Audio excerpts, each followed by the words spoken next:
উদ্বোধনের 5 সপ্তাহ পরই 20 লাখেরও বেশি দর্শক ভ্রমণ করেছেন বিশ্বের সবচেয়ে বড় বরফ ও তুষারের থিম পার্ক হারবিন আইস স্নোওয়ার্ল্ড। চীনের হেইলংজিয়াং প্রদেশের হারবিন শহরে এই থিম পার্ক 1 মিলিয়ন বর্গমিটার এলাকা জুড়ে বিস্তৃত। এই পার্কটি রূপালী তুষারে মোড়ানো, যেন আকাশ ছোঁয়া একটি ওয়ান্ডারল্যান্ড। গেল 26 বছর ধরে সেখানে শীতকালীন উৎসবের আয়োজন করা হয়। সেখানে রয়েছে বরফ ও তুষারের বিভিন্ন ধরনের আকর্ষণীয় মূর্তি, বরফে আচ্ছাদিত নানা ধরনের মডেলের ডিজাইনের স্থাপনা। অনেকের কাছেই মনে হবে সেটি একটি কাচের মতো স্বচ্ছ ও রহস্যময় পরীর দেশ।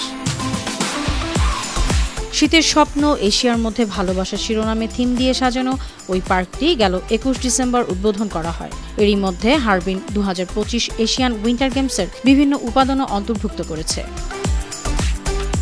নিউজ ডেস্ক, বানো টিভি।